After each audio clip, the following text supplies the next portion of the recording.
शिवसेनेचे खासदार रवींद्र वायकर यांनी त्यांच्या मतदारसंघातील काही इमारतींच्या रखडलेला पुनर्विकास आणि त्यासाठी जबाबदार असलेला संरक्षण मंत्रालयाचा एक आदेश या संदर्भात एक महत्त्वपूर्ण मागणी केंद्र सरकारकडे केली आहे। आपण त्यांच्याकडूनच समजून घेऊया। वायकरजी, काय सांगाल, नेमकी तुमची मागणी काय आहे आणि हे प्रकरण काय आहे? कशामुळे जुहूमधल्या इमारतींना त्रास होतोय? प्रामुख्याने आपल्याला माहिती आहे की जे काही कायदे बनलेले आहेत ते इंग्रज काळामध्ये बनलेले आहेत। म्हणजे मुंबई महानगरपालिकेचा कायदा असेल तो 1888ला बनलेला आहे आणि त्याच्यावरती आपण आता अनेक अमेंडमेंट केले, पण कायदा हा 1888चा मुंबई महानगरपालिकेचा कायदा।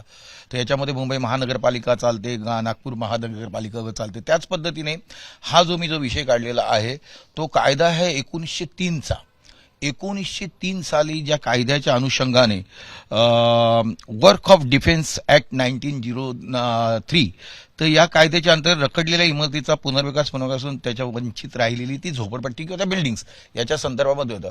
पहिलं माहिती आहे, जुहूच्या समुद्र किनाऱ्यापासून असलेलं एक वायरलेस सेंटर होतं।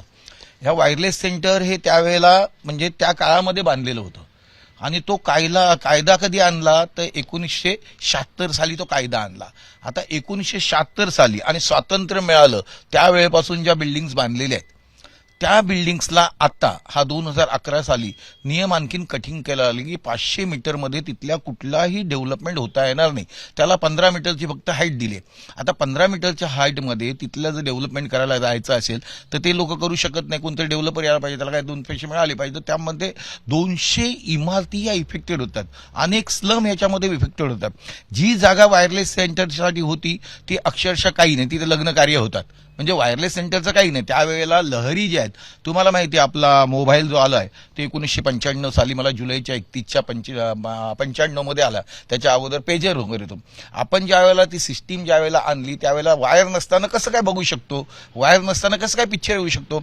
परंतु आता ती सिस्टीम ज्या वेळेला तो जे सेंटर खुललं होतं वायरलेस सेंटर, त्यावेळेला असलेल्या लहरी पकडण्यासाठी त्यावेळेला जागा खुली लागत होती, पण आता तुम्ही घरामध्ये देखील मोबाईल बघू शकता, आणखीन कुठेही बघू शकता। त्यामुळे या कायद्यामध्ये सुधारणा करणं गरजेचं आहे आणि जवळजवळ 200 इमारती म्हणजे 40,000 लोक आणि तिथला आजूबाजूचा स्लम जर डेव्हलप झाला नाही तर त्या बिल्डिंग 50 वर्षाच्या असतील तर कधी डिलेबेड कंडिशनमध्ये येतील आणि पडल्या जातील आणि यासाठी हे संरक्षण खात्यामध्ये सांगणं हे गरजेचं आहे।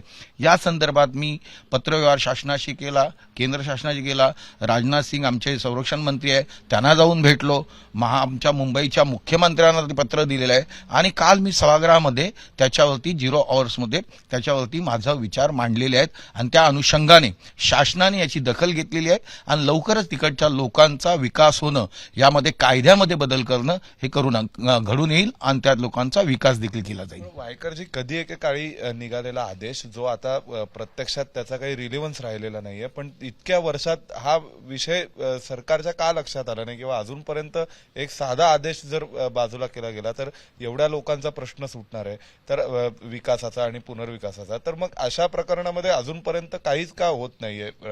म्हणजे केंद्रीय संरक्षण मंत्रालयाकडूनही होत नाही आणि राज्याकडूनही याविषयी काही हालचाली का होत नाही? मला वाटते राज्याने देखील तसं पत्रव्यवहार केलेला दिसतोय, माझ्या अगोदर असलेल्या खासदारांनी देखील पत्रव्यवहार केलेला दिसतोय, पण सभागृहामध्ये हा विषय आला नव्हता आणि जाऊन वैयक्तिक देखील संरक्षण मंत्र्याला भेटण्यात देखील आलं नसेल की आलं असेल मलाही माहित नाही। पण मी ज्या वेळेला तिथे गेल्यानंतर तिथल्या रेसिडेंट्स लोकांनी ही व्यथा सांगितल्यानंतर त्याचा पाठपुरावा मी घेतोय आणि त्या पद्धतीने तो पाठपुरावा घेऊन त्याला शेवट करून त्यांचं डेव्हलपमेंट करून देणं हे माझं काम आहे। आता तुम्हाला मी दुसरं देखील एक आणखीन काय विषय आणतोय। हा विषय असा आहे की समुद्रकिनारी CRZ कायदा आहे। आता CRZ कायद्यामध्ये 500 मीटरपर्यंत काही तुम्हाला करायचं नाही, पण CRZच्या मधून जर एखादा रस्ता गेलेला असेल तर रस्त्याच्या पलीकडे CRZ2 जाऊ लागतो आणि तिथे तो विकास करू शकतो। परंतु CRZ मध्ये आपल्या जो DCPR आता 2034चा जो आपण काढलेला आहे, म्हणजे DP जो बनवतो आपण 91ला झाला, आता 2034ला आपण तो बनवतोय, तो खरं म्हणजे 2012 मध्ये जायला पाहिजे होता, 2018 मध्ये आपण आणलेला आहे आणि त्याला DCPR 2034 म्हणून बोलतोय आपण। याच्यामध्ये देखील तसंच आहे की तुम्ही पहिल्या बांधलेल्या बिल्डिंगला डेव्हलपमेंटला राईट देताय, CRZच्या बाजूला 100 मीटर किंवा असेल ते त्याला देतात किंवा बिल्डिंगला देताय, पण तिथे असलेल्या स्लमला तुम्ही अधिकार देत नाहीये। तर त्या बाबतीमध्ये देखील महाराष्ट्र शासनाला मी पत्रव्यवहार केलाय, केंद्र शासनाचे मी पत्रव्यवहार केलाय, संबंधित मंत्र्यांना देखील भेटलेलो आहे आणि आता आल्यानंतर देखील भेटणार आहे की बिल्डिंग जे राहत आहेत त्या बिल्डिंगच्या लोकांना तुम्ही डेव्हलपमेंट देणार, पण बाजूला त्याला लागूनच भिंतीला असलेला स्लम मात्र तसंच राहणार आहे. तर कायद्यामध्ये कुठेतरी बदल झाला पाहिजे, या अनुषंगाने हा देखील विषय मी पुढच्या बैठकीमध्ये मांडला जाईल. सर, एक प्रश्न असा अजून आहे की अनेकदा राज्याकडून अनेक प्रस्ताव यायचे बाकी राहतात, मग तो गारगाई पिंजळच्या बाबतीतही असंच उत्तर आलंय की राज्य सरकारकडून प्रस्ताव आला नाही. आता जलमेट्रोच्या बाबतीतही तुम्ही पाठपुरावा करताय, त्याविषयी पण केंद्र सरकारचं असंच म्हणणं आहे. तर या सगळ्याबद्दल काय सांगाल तुम्ही? राज्य सरकारशी पुन्हा बोलणार आहात का प्रस्ताव पाठवण्यासंदर्भात? मी माझं पत्र ज्या वेळेला केंद्र शासनाला देतो त्यावेळेला राज्य शासनालाही देतो.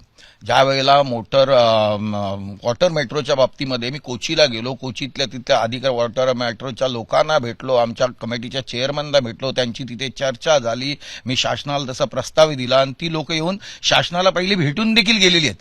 पण फॉलोअप ज्या अधिकाऱ्यांनी घ्यायला पाहिजे, अधिकाऱ्यांना सुचलं पाहिजे की बाबा मला काय करायला पाहिजे. आता मुंबईची लोकसंख्या, याला कनेक्टिव्हिटी आहे, जे रस्ते आहेत ते तेवढेच राहणार आहे, परंतु ती जी ट्रॅफिक होते या ट्रॅफिकवरती कुठेतरी विचार केला पाहिजे आणि यासाठी सोयीच्या ज्या साधनं आहेत त्यांचा विचार, मी म्हणूनच सांगितलं होतं की मेट्रो आणि रेल्वेची कनेक्टिव्हिटी झाली पाहिजे, बसची झाली पाहिजे. त्याच पद्धतीने वॉटर आहे, आपल्या तिन्ही बाजूला समुद्र आहे. आता तिन्ही बाजूला समुद्र आहे तर कोचीला चालू शकतं, गोव्याला चालू शकतं, बाकीच्या स्टेटला चालू शकतं. मग मुंबईला तिन्ही बाजूने समुद्र किनारा आहे आणि 720 किलोमीटरचा समुद्र किनारा हा महाराष्ट्राला लाभलेला आहे.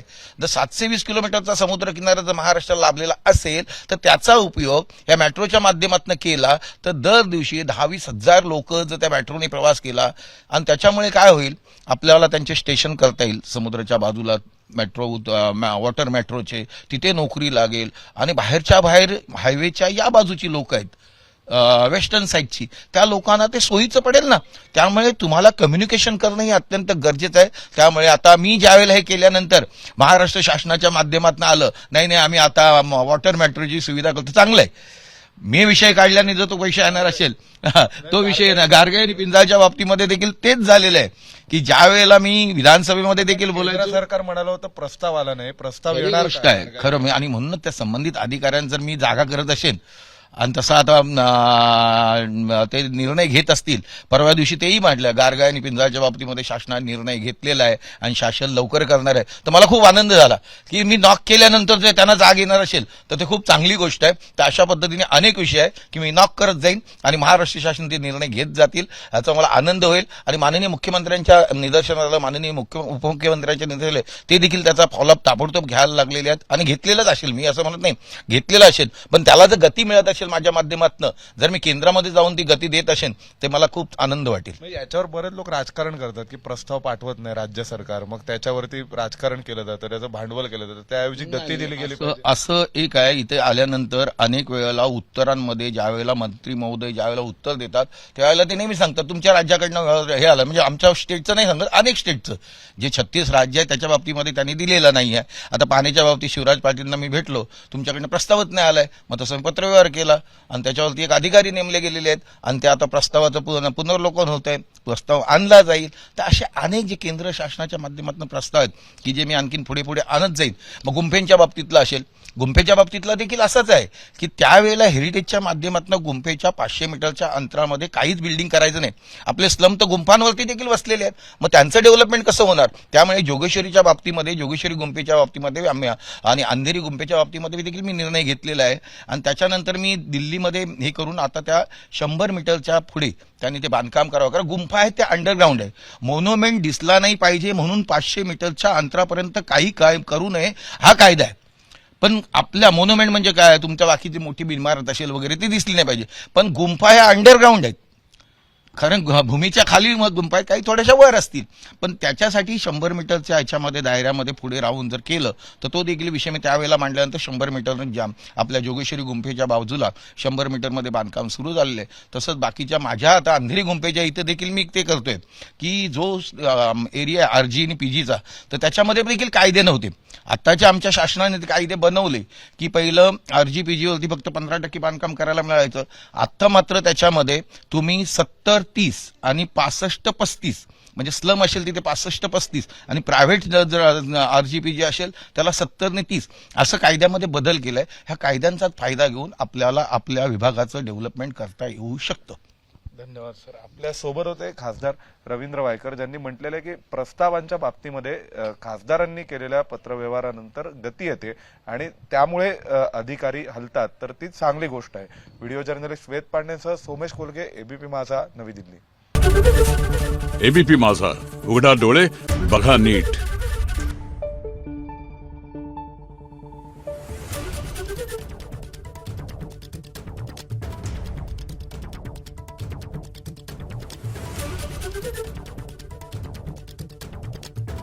Thank you.